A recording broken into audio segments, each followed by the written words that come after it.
Hey, hey, hey, what's up? What's up? What's up? Y'all, what's going on? What's the deal? Listen, I'm here. It's Thursday. It's Thursday, and it's time for your anonymous homeschool mom confessions. Y'all come on in here, say, hey, what's up? Let me know that you are here. If you're in the comments, go ahead and give me something. Let me know that you're here. Let me make sure everything is good to go and working like it's supposed to. Let's see. Give me a thumbs up if you're in the comments. Let me know that you can hear me. I'm going to look here as well.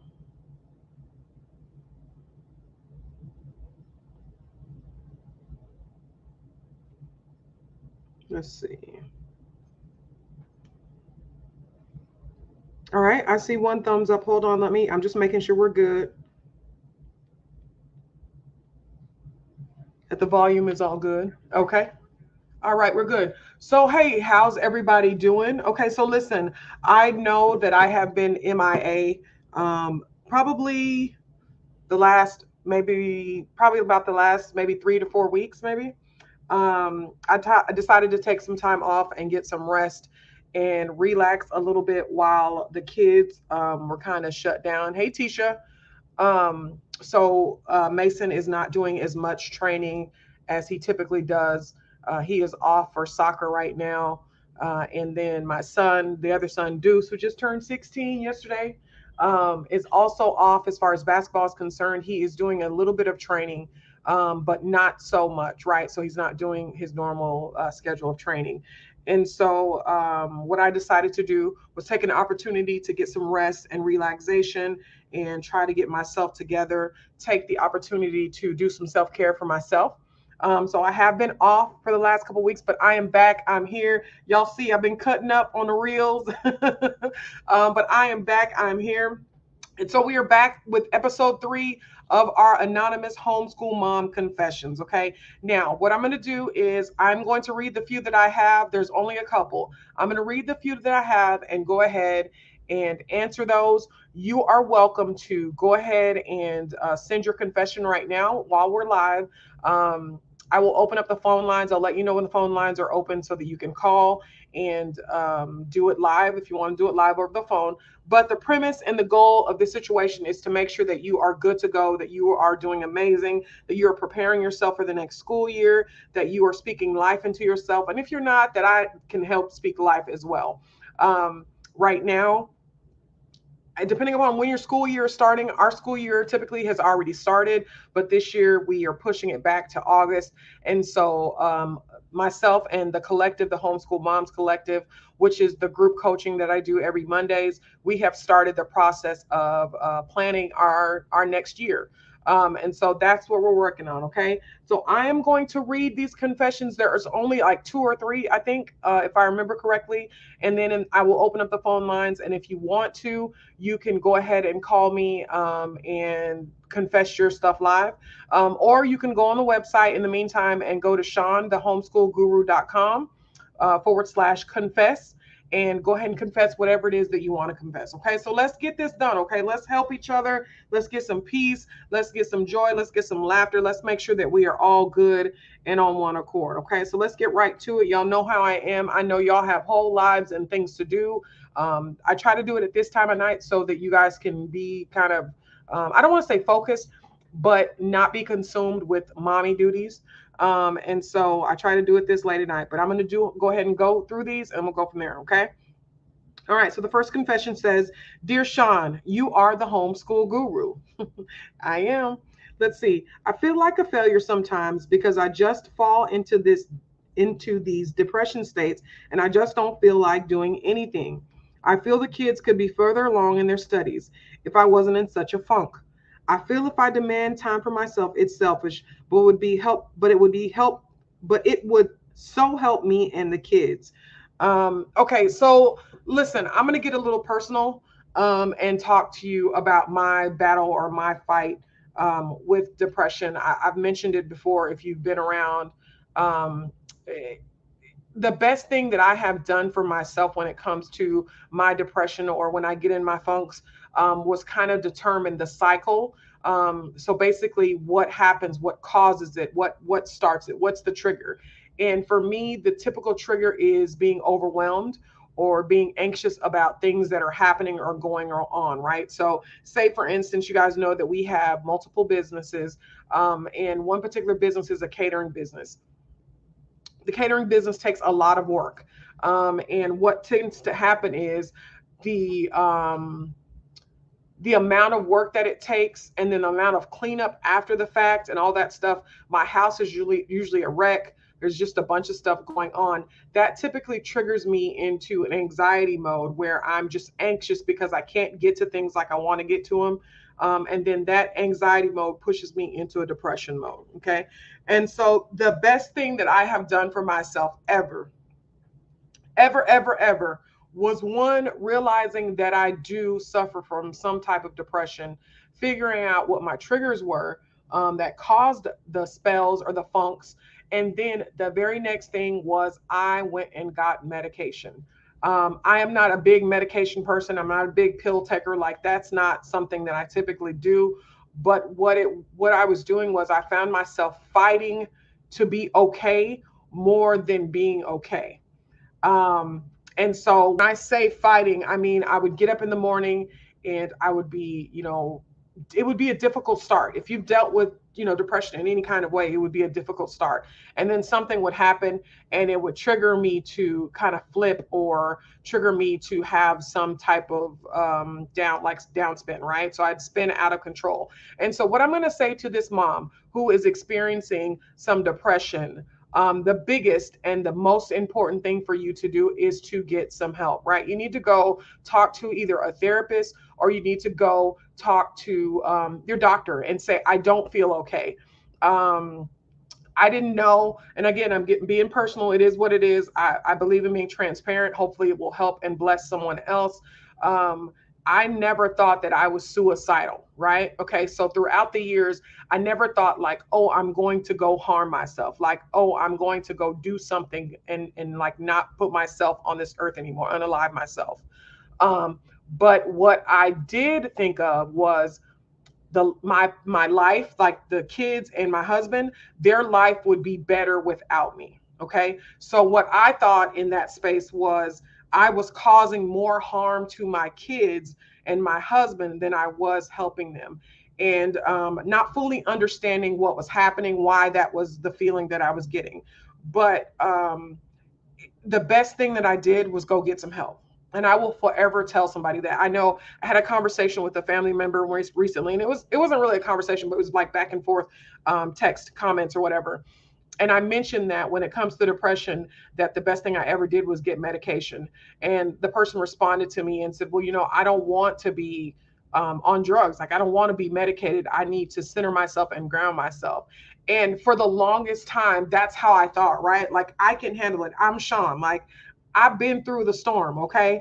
I've pushed through some things. I can push through this and it will be okay. It will get better. And then I spent years being very, very honest with you. And this is completely transparent. Lord have mercy. I did not expect it to go down this route. But I spent years being in the church and begging God, y'all, like begging God to remove depression from me, right? Because I was miserable. Like, I was fighting so hard. Like, I was crying all the time. I was staying in my room all the time. I was in the bed. Like, I wasn't really even interacting with people. I would get up and do what I had to do, but then I would go back into my room. And so I refuse, being very honest with you.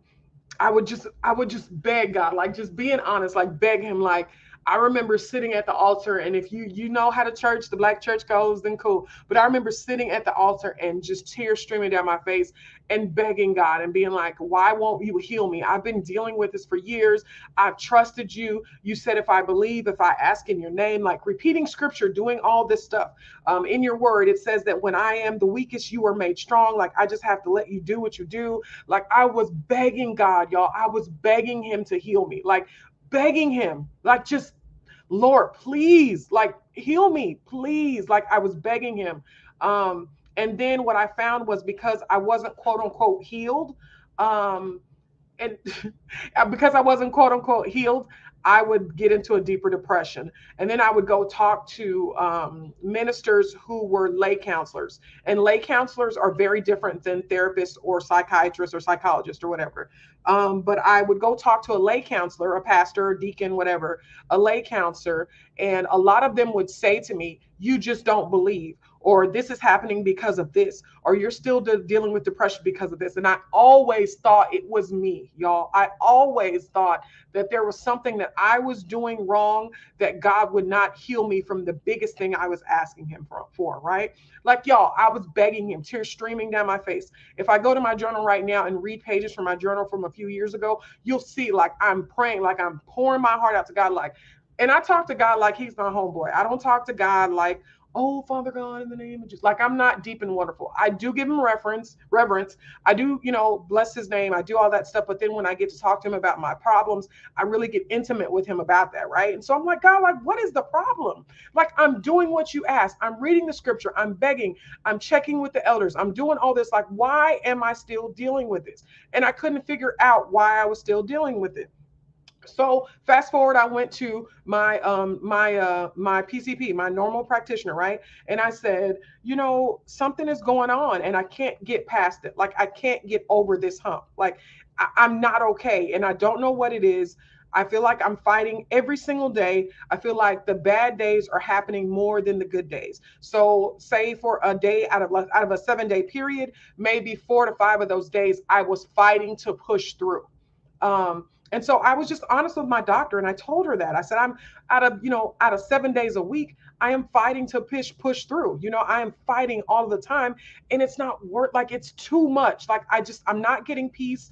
I'm not okay. My kids are experiencing the frustration and the anxiety and the anger and all that stuff, and I don't know what to do.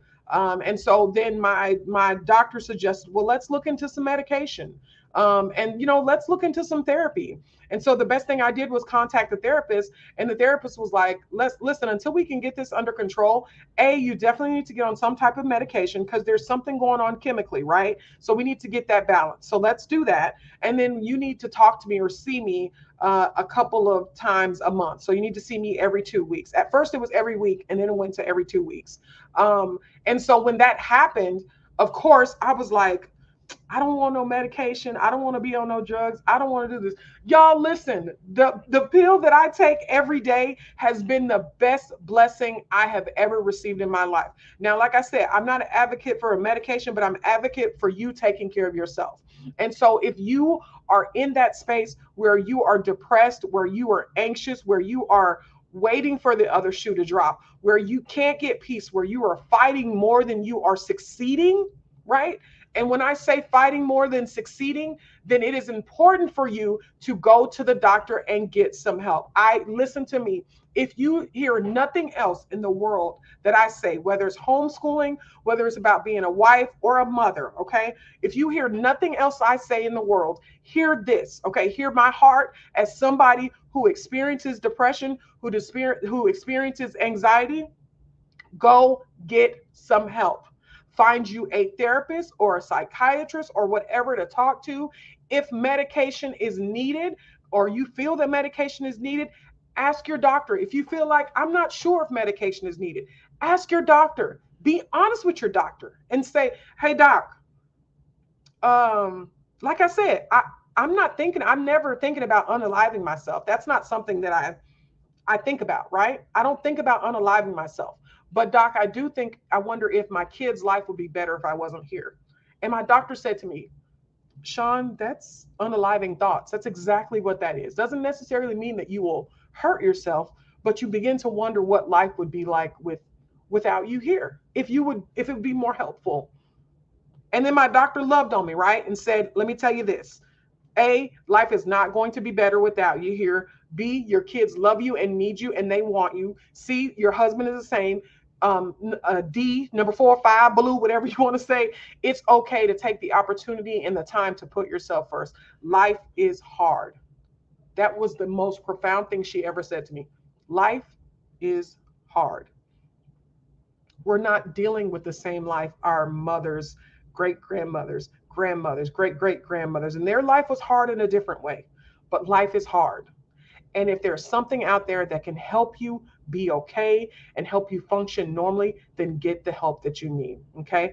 And so whoever that person is, okay, whoever that person is, it is important for you to take care of yourself. It is not selfish for you to take care of yourself. Put you first every chance that you get. That doesn't mean that you're putting your kids last. It just means that you realize it's the space that you're in and you're putting yourself first. Okay. So that's my whole big old spiel. I didn't mean to tell y'all all that. That was not my intention, but hey, listen, it is what it is. Okay. All right. Let me go into the comments. Hey, Cinda. Tisha said, yes, yes, yes. Hey, Theodie. Let's see. Tisha says, depression causes you to place guilt on yourself for being depressed. It is not always a controllable or able to be self-regulated. A lot of depression is because of anatomical and chemical changes. Exactly. Exactly. Okay. Exactly. It's not always us, right? It's like for me, because I placed blame on myself, it was like, why can't I shake this, right? Like, why can't I push through? And I've told y'all some of my story, growing up, whatever the case may be. I have pushed through amazing things, okay? I have pushed through so much, right? And my mentality is push through, it'll be better on the other side. But every single time I pushed through the depression or every single time I pushed through the funk, it was never better on the other side. It was never better. It was like, okay, day 1, funk, day 2, funk, day 3, funk, day 4, funk, day 5, oh, it's getting better. Okay, I can see the light of the day, Day 6, oh, there's a little bit of light. Day 7, okay, there's light. Then we start over. Day 8, and I'm back in a funk. There was no peace for me. There was no peace for me. And so I'm being very transparent and honest with you. If medication is not your thing, fine. I'm not telling you to go take meds. For me, that was the best thing. But what I will tell you to do is go find you somebody to talk to. Okay, go find you somebody that can help you cope with it, that can help you figure out the cause of the depression, that can help you do the what is it that the therapist called it? My cycle of depression is what she called it. She said, we're going to sit down and we're going to find out your cycle of depression. We're going to find out what triggers it. We're going to find out what sends you all the way down a spiral, and we're going to figure out how do you get out of it, and we're going to figure out why you get right back into it. And we sat there, I think, for 4 sessions and went through each single one and made a circle, and I wrote down, this is how it starts. This is what triggers me. This is what this does to me. And then I go from here. And then once I go from here, everything else falls apart, right? I don't want to be my husband's boo thing anymore because I'm tired, I'm sad, I'm exhausted, I'm angry, okay? I don't want to do the things I love anymore because it's too much, okay? My kids are getting on my nerves extra, not because they're doing anything wrong, but because they're being kids. Like all of that, okay? All of that wrapped into one, okay? Tisha says, anatomical and chemical changes in the brain, which requires medication in some cases. It's okay. Exactly. And so it may require you to be on medication. For me, it required me to be on medication. That may not be the thing for you. You may need to learn the cycle and figure out how to do that. Okay. That may be your thing. But for me, medication was the best thing that I can do. If I miss a pill, I get upset. Like sometimes I have to get up early and run the kids around and I'll be like, oh shoot, I forgot to take my pill. And so it's important to me. And my husband and I, we joke about it. We're goofy. We joke about it. No hard feelings or nothing like that. I'm like, babe, I forgot to take my crazy pill. Or babe, I forgot to take my pill. And he's like, oh shoot, let me, where you at? Let me get it for you. Let me do this. Like it's a whole joke between us, but he knows the peace that I get from that, the help that it gives me to make it through the next day. Okay. All right. So that's me. I'm just being honest. Okay. Oh, you're so welcome. You're welcome. Let's see, but it had to be shared. Life is hard and there's support out there. Thank you for sharing your testimony. Oh, you're welcome. Yes, life is hard. That was the most profound thing, right? Life is hard, right? And it's not that I didn't know that life was hard. It's just that I felt like I should have had more control. I felt like life is hard. Push through, Sean. Like that's how I felt. Okay. Tisha says, my doc said, unless you're walking around with bottles of serotonin to drink to replenish your brain, then you need something to help regulate your levels. That is absolutely correct. Listen, That's just my story. Okay. So for that mom, going back to all that, I told that story so that you know that you're not alone. Also, when it comes to depression, but also, um, at some point we all feel like we are failing our kids, right? Because we want them to be so successful in this journey. We want that, right? That's important to us. And it's not like it's on the teacher's hands, the people at church, your husband, you, whatever. It's literally on your shoulder and your husband's shoulders because you've taken on that big old task. Okay. So that's legitimate. That is a legitimate concern. And so what I want to say to you is, this mom, you feel like depression is kicking your behind, then it is time for you to step in, step up somewhere and get some help from a professional. Okay. Whether it's medication, whether it's talking to a therapist, but it's time for you to get some help. Okay. So that's the first thing I want to tell you about the depression. The second thing is, we all feel like we're failing. So you're not alone. At some point in our journey, we feel like we might not be doing the right thing. Okay. I felt that way all the way through Yanni's, and she graduated this year. Dual enrollment. Okay. But at some point throughout her journey, I felt like I was failing too. Okay. And so get the help. Mom, I'm talking to you. Get the help. Whomever you are, get the help. Okay. Get the help. Get the help that you need. Okay. All right. I hope I answered that for her. I hope she's listening. If not, I'm sorry. Okay. All right. Let's see. The second one is, let's see. Dear Sean, you are the homeschool guru. I'm exhausted physically, emotionally, and spiritually. Sweetheart, get you some rest. Mama, rest. Y'all saw me. I shut down. I wasn't doing nothing extra. There are times in the last week that I have literally laid in the bed, got out of the bed to get something to eat, ate something, and got back in the bed. Okay. Or got up, got on my bike, did my 45-minute class, got in the shower, put my pajamas back on, and got back in the bed. Not because anything was wrong, but because I needed to rest. Okay. And so if you know that you are physically, mentally, emotionally drained, it's time for a break. It's time for you to take a moment to step away. Okay. And I know when it comes to little kids, that may not always be an option. I also know that if you're a parent like me, I don't trust everybody with my kids. That is a whole, I don't want to say coping mechanism, but that is a reaction to the things that happened to me as a kid. So I don't trust a lot of people with my kids. Now, as they're older, right? As my daughter is 18 and my son is 16, I feel like they can handle themselves a little better. My 12-year-old, I'm still very cautious about who he's with and who he's around, especially without, his dad or I there, or his grandmother or grandfather. I'm very, very cautious about that.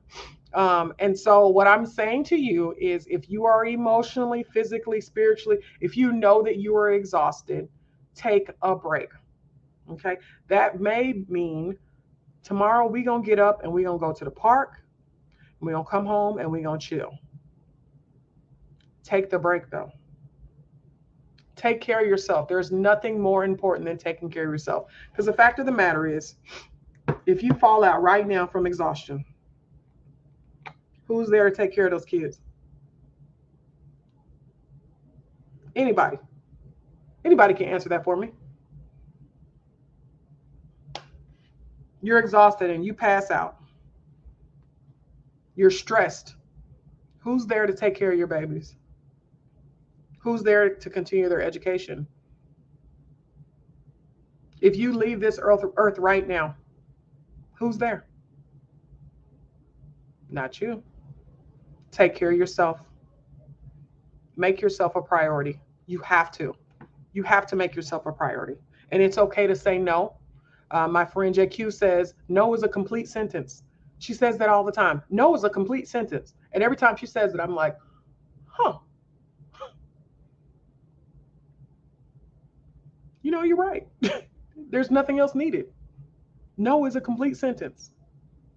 Take care of yourself, okay? All right.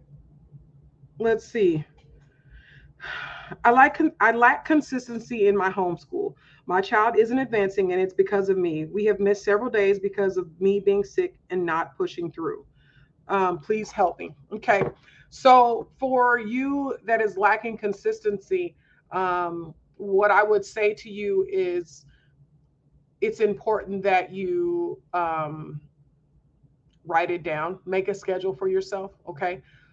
So for us, one of the things we're working on in the collective, which is the group, the weekly coaching that I do with a bunch of homeschool moms, we do homeschool coaching every Monday. And one of the things we're working on right now, again, is planning for the next year. And what I said to them about being consistent, because they all had some type of statement of, I'm scheduling is an issue or planning is an issue or whatever the case may be. It's important that you sit down and you set aside some time to plan and make some type of plan. It is okay to miss days, being very honest with you, but you also still need to complete and finish the work. And that all depends on what type of homeschool you're having, right? So if you're unschooling, then you're not worried about that, right? That's not your concern. If you are doing a more traditional method or something to that effect, then that may be important to you. For me, that's important to me. So guess what? We may not do science today, but we're going to do it in a couple of days. We're going to get it done. Okay. So there's always some type of schedule, something in writing, something to hold myself accountable. Okay. Another thing to do, one thing that I did as well for me, was I kept attendance. And I know this sounds weird, but I did it for about 6 weeks. Okay. I was having one of my periods, my moments, my time, and I actually marked off every single day that we were doing school. And when I look back at how many days that we missed out of those 6 weeks, it put a fire under me to get it together. Okay. So it made me say, nah, we can't keep doing this route. We're going to have to fix this. We're going to have to push through. If that means that maybe my school day is too long, and that means I'm doing something wrong to that effect, we're going to have to push through. So you're going to have to hold yourself accountable. So that may mean a schedule. That may mean taking attendance for yourself so you can see it for yourself. And I tell you guys all the time, people say my child is behind. There is no behind, period. Your child is where they are or where they're supposed to be at that moment. And even if your child is not as far along as they should be, or you prefer them to be, or you plan for them to be, then take that time to build from where they are. Okay. Don't harp on the fact that, oh, we were supposed to be done with this math book by July and we're not done. Okay. Just from that point on, say, okay, it's July, we're not done. Let's get to work. Let's get this done. Okay. Because this is important for them to move forward to the next level of math. Okay. So hopefully that helped. As the teacher says, days of doing nothing are required prerequisite for homeschool moms. Not teacher work days, but teacher do nothing days. It's on my calendar. Schedule makes it happen. Exactly. So you have to be intentional. Okay. So like she said, a teacher do nothing day. Okay. So that means maybe we go on a field trip day, or maybe, you know what, our thing is watch some stuff on Netflix, some science stuff, National Geographics, and y'all go outside and play on a trampoline. Okay. Then we come back in and we chill. Maybe that means we're doing math by learning how to cook today. Okay. Something like that. Okay. But it is important that you take that opportunity in that time. You're going to have to be intentional with scheduling, and you're going to have to be intentional with making sure that you follow the schedule somewhat. And again, I set up a plan. There is a plan that my kids do for 6 weeks. Some days we don't get to it, but the days that we don't get to everything that we're supposed to, it gets pushed to another day and it gets done later on. Okay. But you have to hold yourself accountable as far as that's concerned. See, I'm having a hard time finding time for myself. My husband away from Monday morning to Friday afternoon every week. No family near and no support. How do I find more time for myself? Okay. So I know this sucks and you're not going to want to hear it. There's 2 ways that I would suggest, well, 3 ways that I would suggest that you do. You can wake up earlier than the kids. I usually wake up an hour and a half, possibly 2 hours before my kids, being very honest with you, so that I can do whatever it is I need to do, whether it's working, whether it's quiet time, meditation, whether it's working out, whatever it is. I wake up 2 hours before my kids, typically. And so that's one way. I also typically stay late. Like I make them go to bed at a specific time, and then I stay up an hour or 2 later sometimes to do that. I haven't been doing that so much, but so do that. Another thing too is, I don't know how young your kids are, but when my kids were younger and when we first started homeschooling, I told you guys about this as well. We did something called tea time. Okay. And what tea time was, my kids enjoy drinking tea. So do I, like hot tea. And I enjoy coffee, but I do enjoy tea. So what I did was I bought the variety pack of the flavored teas, and every day or a couple times a week. It was actually more like a couple times a week. We were supposed to do it every day, but it never really happened every day. But a couple times a week. So say maybe Tuesday and Thursday, right around lunchtime. So they would have lunch, okay, and then they would do tea time for 30 to 45 minutes. Tea time involved quiet. It didn't matter what they were doing as long as they were quiet and they weren't disturbing the rest of the family. So for me, that was me sitting on the couch reading a book. For my daughter, for Yanni, it was the same thing. Okay, so she sat on the couch and she pretty much read. For my boys, they did. One of them did, and I forgot to show you all this. One of them did logic puzzles. There's a workbook that I buy from, or I used to buy from Amazon, and he would do logic puzzles. One of them would draw. Okay, so my other son would draw, like he has an emblem that he wants to do, and he would draw. So the premise was for those 30 minutes, you had whatever drink that you wanted, so tea, coffee, whatever it is, and you sit quietly in that moment.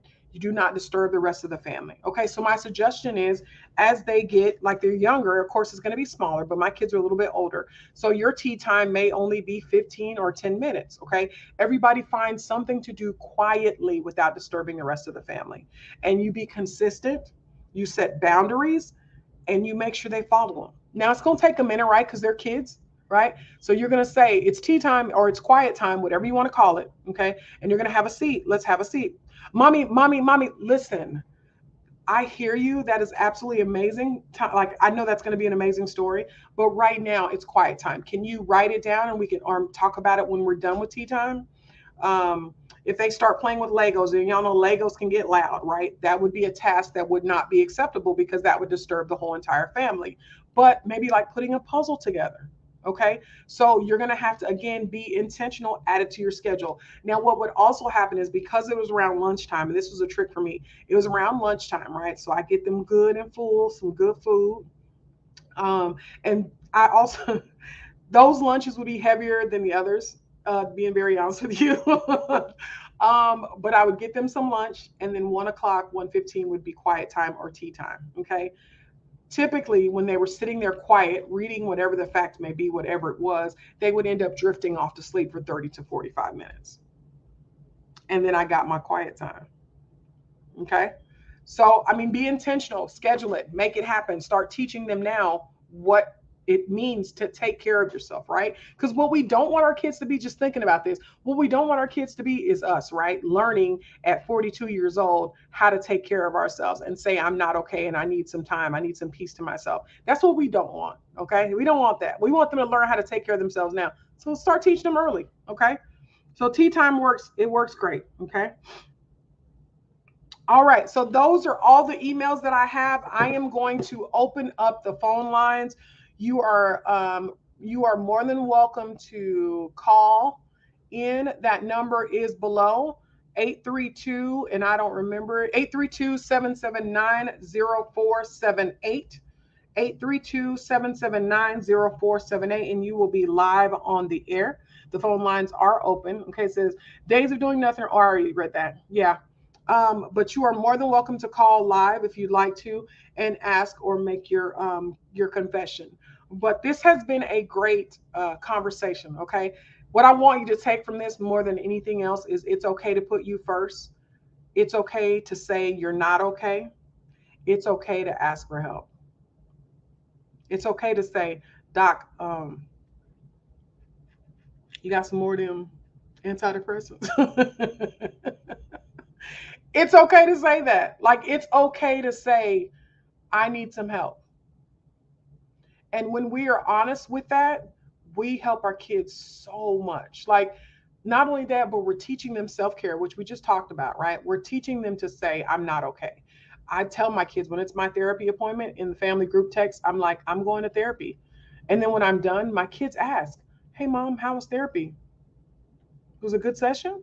Yeah, it was a pretty good session. And then some days I'm honest with them. I'm like, no, I hated it.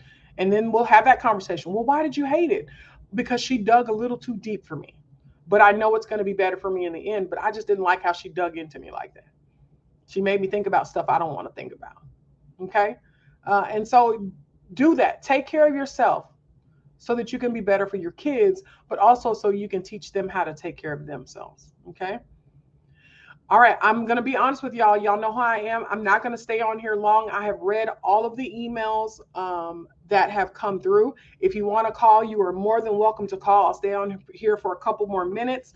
I'm going to be here every Thursday night at 9 p.m. Central Standard Time, going over your confessions and helping you solve those confessions. And, listen, it doesn't have to be all this deep, right? It could be funny. I don't like my kids. And now, you know what I probably say? Child, sometimes I don't like my kids either.